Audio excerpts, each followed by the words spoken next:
Nous sommes au rallye national de l'Indre, ici à Buzancais, avec Evan Allary, notre spécialiste rallye sur France Racing. Une épreuve qui s'annonce palpitante avec 87 engagés et certainement beaucoup de spectacles avec une météo toujours incertaine à l'heure où on parle. Bonsoir Bastien, effectivement, une belle liste d'engagés avec quelques voitures intéressantes, quelques Rallye 2, une Clio Rallye 3 et aussi quelques GT et GT+. Effectivement, la météo pour l'instant est un petit peu incertaine pour notamment la journée de demain. Donc ça va être intéressant de voir les choix de pneus un peu plus compliqués pour certaines voitures. Je pense aux GT qui sont en propulsion et ça promet une belle bataille. On peut avoir, je pense notamment à la Clio Rallye 3 qui peut venir se batailler pour la victoire. Et à plus forte raison que peut-être dans des conditions plus compliquées sur un rallye asphalte pourrait profiter à des pilotes moins expérimentés ou moins en vue de tirer les marrons du feu. Oui, des pilotes qui connaissent sûrement très bien le terrain de jeu local comparé à des pilotes qui le connaissent moins et qui oseront un peu moins attaquer. Et on sait généralement que sur ces rallyes nationaux, régionaux, les pilotes locaux, même s'ils n'ont pas toujours les meilleures voitures, eh bien, c'est ceux qui attaquent le plus et ils viennent souvent jouer les troubles faits avec les plus grosses voitures. Et parmi les troubles faits, on peut recenser l'actualité de ce week-end, c'est la présence d'Alpine avec les A290, un tout nouveau trophée avec 10 voitures engagées pour l'occasion et c'est vraiment la présence forte d'un constructeur qui veut mettre les moyens là où il faut. Oui, effectivement, c'était un peu la nouveauté cette année sur la deuxième partie de saison en rallye en France avec la présentation de cette Alpine A290 Rallye et plus récemment ce trophée qui est associé, qui démarrera de manière vraiment définitive en 2026 et il y a cette première itération sur ce rallye de l'Indre en 2025. Beaucoup de jeunes pilotes évidemment engagés sur ce trophée, c'est souvent le cas dans ces coupes de marque et ça va être intéressant de voir ce que donne cette voiture électrique d'Alpine basée sur la 290. Eh bien en tout cas on aura l'occasion de vous présenter tout ça avec bien sûr le résumé des spéciales, les classements généraux et puis bien sûr ce focus sur Alpine. C'est parti!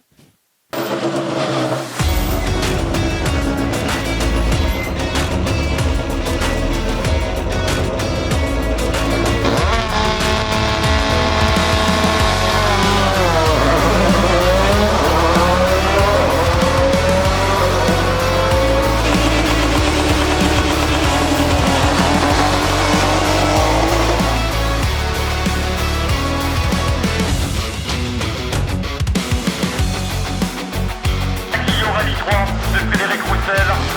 Frédéric Roussel. Le rallye Haute-Rallye avec Jacques Guillaume.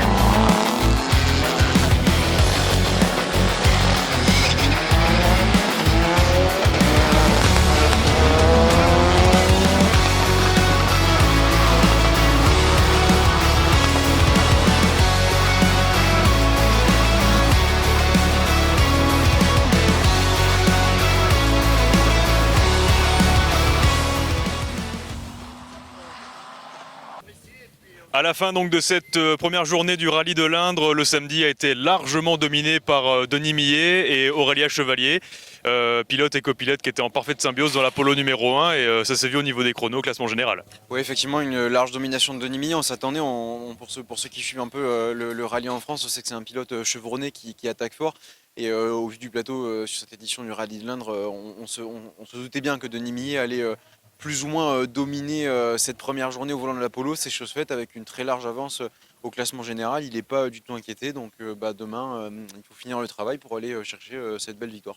Et durant le S4, on a dû déplorer le crash du coup de l'Alpine numéro 3 en catégorie FRGT qui a donc... heureusement les pilotes n'ont pas trop de bobos, mais c'est vrai que c'était une frayeur qui fait partie de ces rallyes. Et puis là malheureusement on a perdu un prétendant certainement au podium.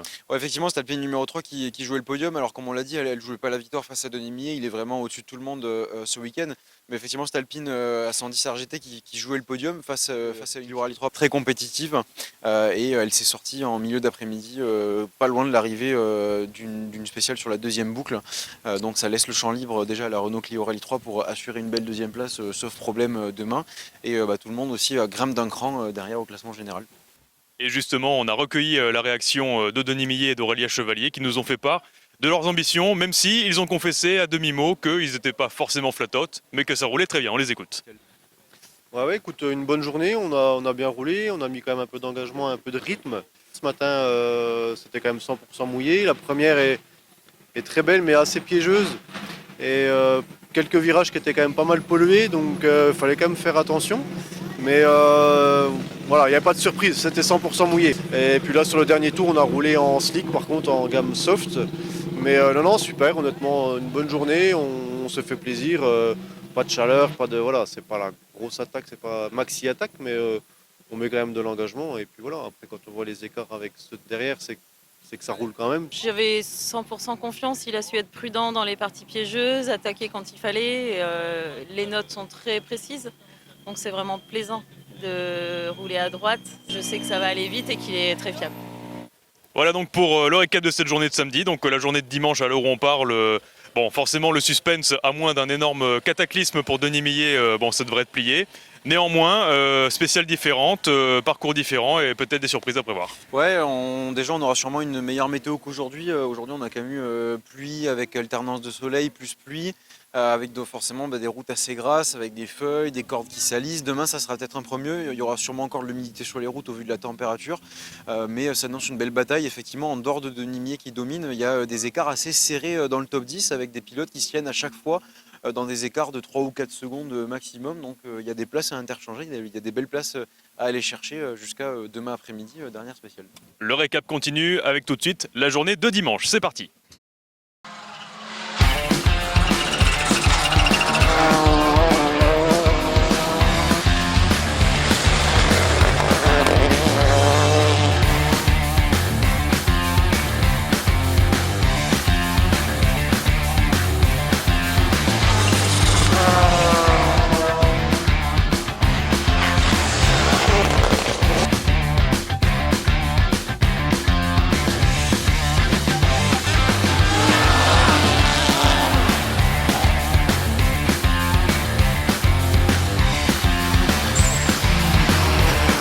La journée de dimanche a validé la victoire très très nette de Denis Millet sur l'Apollo que l'on voit juste ici.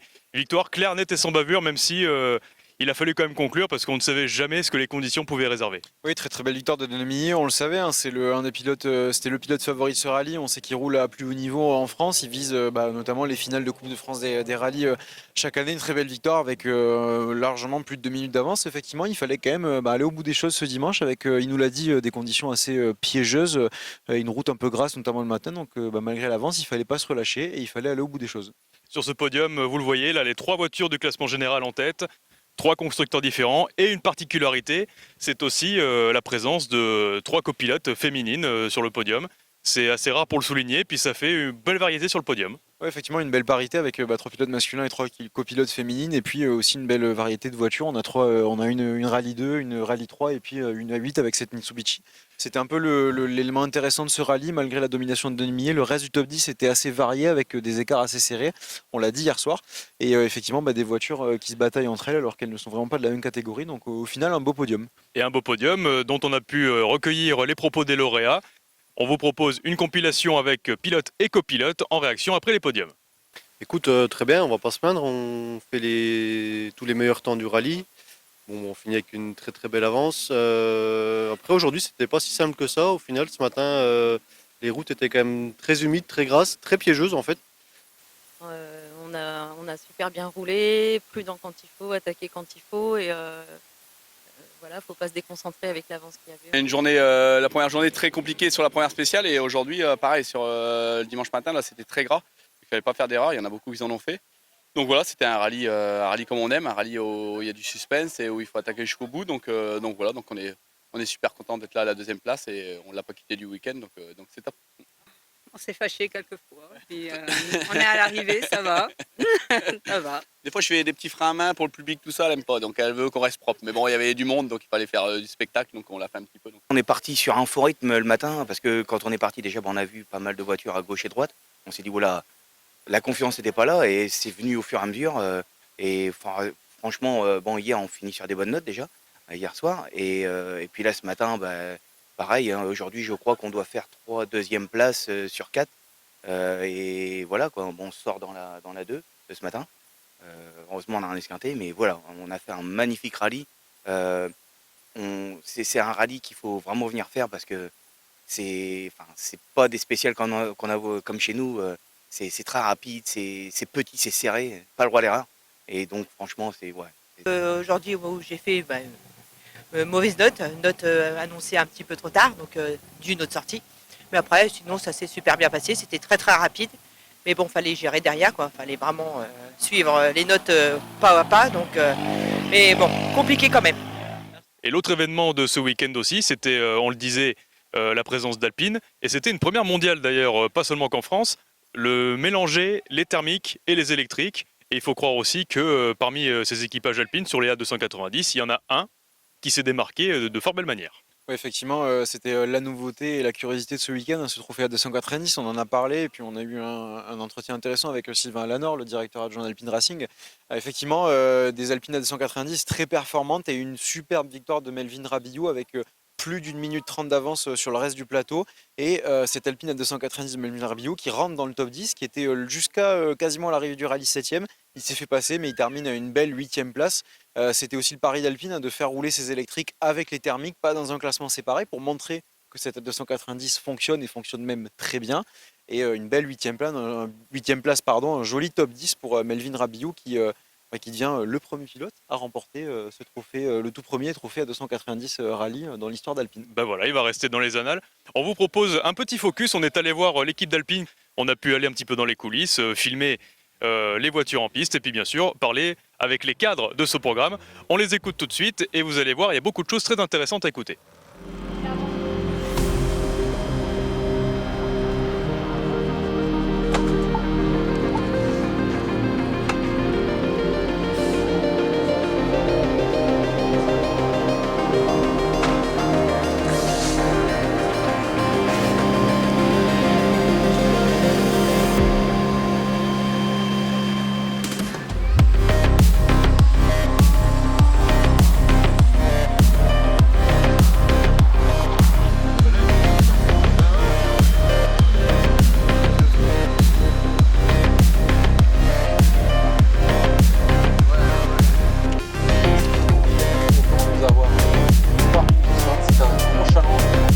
Sylvain Lanor, directeur adjoint à Alpine Racing, merci de répondre à nos questions à ce propos de ce trophée A290.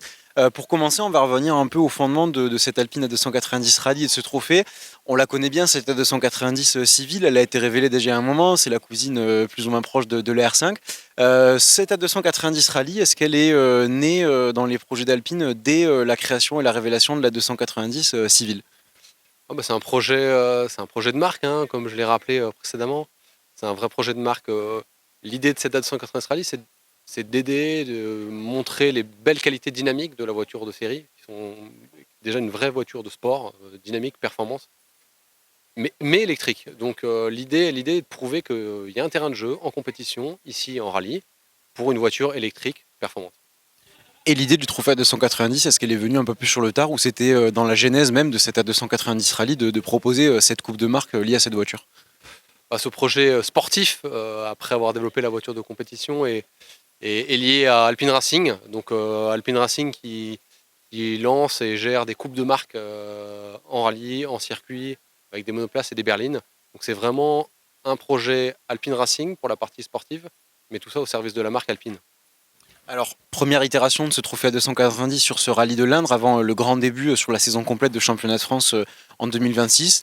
Pourquoi ce début un peu en première itération, un peu en phase de test, et pourquoi le choix du rallye de l'Indre aussi pour lancer ce trophée plutôt que par exemple une manche de championnat de France? En fait, ce rallye de l'Indre est le terrain de jeu parfait pour la voiture. L'idée, c'était de faire une première manche où la voiture roule pour la première fois mélangée avec des voitures thermiques. Donc ça, c'est vraiment le vrai plus de ce type de rallye en championnat de France seconde division. C'est le parcours très intéressant pour une voiture électrique qui permet de faire le rallye de manière classique, avec des assistances classiques en termes de temps. Alors, on sait que certaines coupes de marque se déroulent aussi à l'étranger, pas qu'en France. Est-ce que le projet d'Alpine est aussi de développer ce trophée A290 ailleurs qu'en France? Alpine, marque française. Donc l'idée, c'est de favoriser vraiment la France. Donc on va lancer par la suite une coupe de marque en 2026 en rallye, en championnat de France asphalte. Donc ça répond à votre question. La première approche est de rester en France et on verra par la suite pour passer cela potentiellement dans d'autres pays en Europe. Alors vous mentionnez le projet sportif, montrer qu'on peut faire du rallye en électrique et que ça peut fonctionner. Ça a été rappelé à la conférence de presse, ces Alpine A290, elles seront engagées dans le classement général, ce qui est une première parce que généralement les coupes de marque, notamment électriques, se déroulent sur le même rallye mais sur un classement vraiment séparé.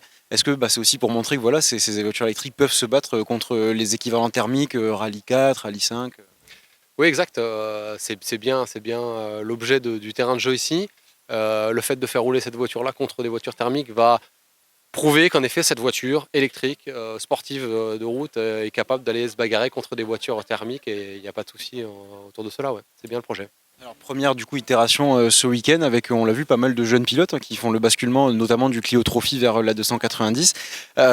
Cette première itération, vous l'avez rappelé, c'est un peu aussi le moyen de tester, de vraiment tout mettre en place avant les grands débuts en 2026.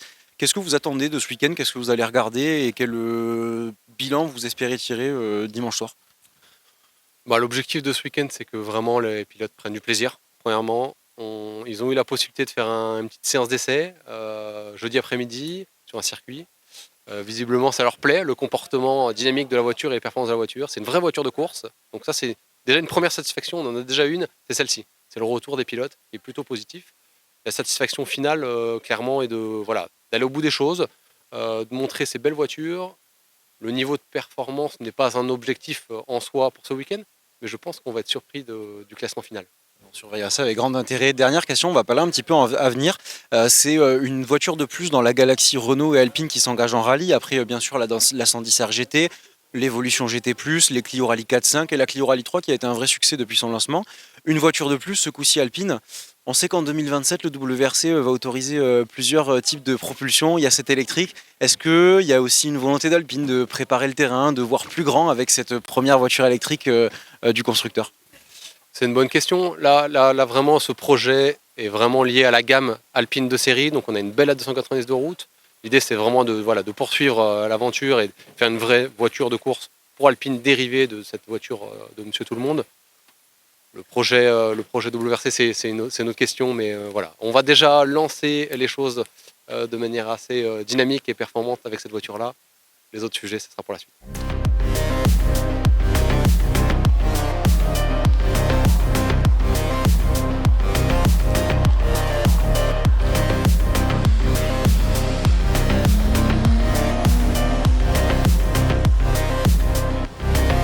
C'est une opportunité, de toute façon c'est un petit peu la suite logique par rapport au Clio Trophy qui vient à se terminer l'année prochaine.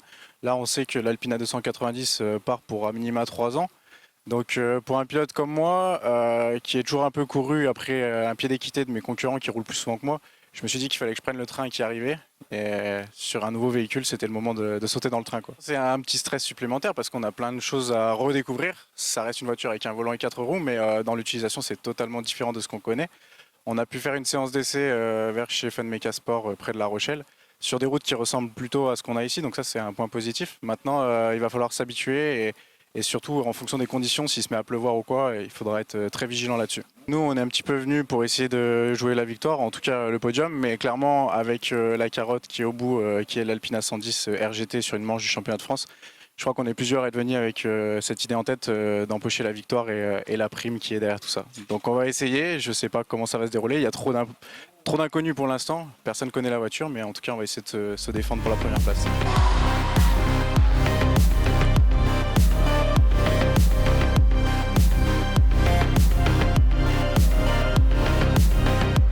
On retrouve donc Melvin Rabiou, vainqueur de ce trophée à 290 rallye avec son copilote Enzo Main. Félicitations les gars, bien joué. Une très belle victoire sur ce tout premier trophée à 290. Déjà Melvin, un ressenti après cette victoire? C'est une sensation exceptionnelle. On ne savait pas trop à quoi s'attendre en venant ici. C'était un gros pari, une belle prise de risque et on est récompensé de la meilleure des manières, je pense. Alors ça a été un rallye pas si facile que ça, avec des conditions compliquées, puis la découverte de cette Alpine, même si vous avez eu l'occasion de la découvrir rapidement en séance de test. Sur la technicité un peu, est-ce qu'il y a plus de choses à gérer que sur une voiture thermique? On a vu au débrief pilote vendredi soir qu'on vous rappelait un peu la gestion de la batterie, attention en liaison, etc. Et ça sera intéressant d'avoir aussi l'avis d'Enzo sur ça, qui on sait les copilotes ont beaucoup de choses à gérer en dehors des spéciales. Comment ça s'est passé un peu? Ça devait être un peu plus sous tension, plus stressant, peut-être plus de choses à gérer que sur une thermique, non? Ouais, carrément, au début, c'était pour ma part, c'était ce qui m'a le plus stressé. Pas tellement dans les aspects pilotage, puisqu'au final, on enlève la boîte et puis la gestion des rapports, c'est plus du tout un problème. Par contre, effectivement, on ajoute du process de démarrage, la gestion de la batterie, c'est pas des choses qui sont évidentes quand on ne connaît pas. Forcément, on avait des petits doutes sur les autonomies, mais au final, Alpine nous a prouvé qu'ils ont fait une voiture qui était capable de faire ce qu'ils avaient annoncé, donc c'est une belle promesse. Enzo, un mot côté copilote? Ouais, non, mais c'est vrai que En fait, il y a des éléments. On pourrait croire qu'il y a des éléments en moins, mais pour cette partie-là, il y a des éléments en plus parce que tout de suite, il faut faire attention encore plus que d'habitude à quelle vitesse on roule, à ce qu'on ne dégrade pas trop la batterie, à y faire attention, à pas se tromper sur la liaison parce qu'on sait que les calculs sont faits vraiment au plus court. Donc non, il faut s'appliquer.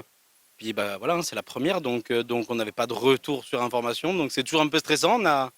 On a vraiment dû essayer de se concentrer là-dessus pour vraiment voir comment tous les éléments fonctionnaient. Puis il y a plein d'éléments qui changent un peu. Hein. On a une voiture avec beaucoup plus d'écran, alors ça peut paraître un peu bête, mais au final on a beaucoup plus d'informations qui nous reviennent d'un coup. Donc non, pour ça c'était un peu stressant, c'est sûr, au début, et après on s'y fait, on s'habitue, on dompte un peu la bête, quoi. Donc non, c'était une belle expérience, c'est sûr. Et puis un nouveau produit, il fallait une découverte, sinon c'est pas drôle. Melvin, on sait que tu as apprécié les premiers essais que tu avais fait au volant de cette Alpine. Est-ce qu'on imagine que le ressenti est le même à la fin du rallye? Ça devait être assez sympa à piloter quand même. Ouais, en plus on est allé plus en profondeur dans la voiture, on l'a poussé plus dans ses retranchements. Je dis pas qu'on est au bout de la voiture, loin de là. À mon avis, elle peut aller encore beaucoup plus vite. Mais je pense que dans les grandes lignes, on a compris le fonctionnement. Et c'est une voiture qui peut aller très très très vite et qui est assez permissive. Et qui en plus, et malgré son poids, reste très joueuse. Et c'est vrai que c'était un peu une phase de test. On espère s'être ouvert des portes avec la victoire pour le coup. Le projet Alpine A290, c'est un très beau projet qui, je pense, peut intéresser beaucoup d'entreprises qui n'ont pas les mêmes contraintes que le thermique pour le coup. Donc on va continuer de travailler dans ce sens et pourquoi pas se lancer dans la saison complète avec la 290. Voilà Evan, tout ce qu'on pouvait dire sur ce rallye de l'Indre. C'était un très beau week-end en plus, alors même si les conditions n'étaient pas terribles tout le temps, on finit avec le soleil. Que dire, hein, évidemment, organisation au top comme d'habitude. Ouais, un beau week-end. Effectivement, on finit à le soleil, mais c'est aussi le sel de ces rallyes nationaux en France en fin de saison, au mois de novembre, avec une météo toujours un peu capricieuse, un peu froide, Ouais. avec des routes toujours humides qui ont piégé beaucoup de monde hein, sur les 80 et quelques engagés. Ils terminent à moins de 60 voitures. Beaucoup d'abandons mécaniques, pas que des sorties de route, mais il y a eu aussi des sorties de route, notamment on l'a rappelé hier, la sortie de l'Alpine qui jouait le podium, l'Alpine A110 RGT. Oui, un beau rallye au global, malgré effectivement, comme on l'a dit, cette victoire largement de Denis Millet, ça a resté une belle bataille dans le top 10. Et puis la curiosité de ce week-end, c'était de découvrir aussi ce trophée à 290 rallye avec ces Alpines à 290 rallye électriques. Je ne sais pas pour toi Bastien, mais moi j'ai été vraiment convaincu par ces nouvelles Alpines. Et je pense aussi qu'on pourrait les revoir très souvent et peut-être même plus haut, allons savoir. Peut-être bien. En tout cas, merci beaucoup Evan pour ce rallye, pour ce week-end très sympa partagé. Merci Bastien, c'était un plaisir de pouvoir sortir ce premier reportage vidéo pour France Racing. Voilà, et puis bien sûr, franceracing.fr, l'actualité du sport automobile en France et à l'international, ça continue, puis y compris avec toi sur le rallye. Évidemment, championnat de France des rallyes, en championnat d'Europe des rallyes, et puis pour les amateurs de rallye raid en W2RC, le championnat du monde des rallyes raid, qui va reprendre dans pas si longtemps que ça. C'est la toute première course de la saison de sport automobile avec le Dakar début janvier. Vraiment, le 2, le 3, ça repart déjà du côté du rallye raid. On commence avec du très très lourd et le très très lourd, il continue sur France Racing. Merci à tous de nous avoir suivis et à très bientôt bien sûr.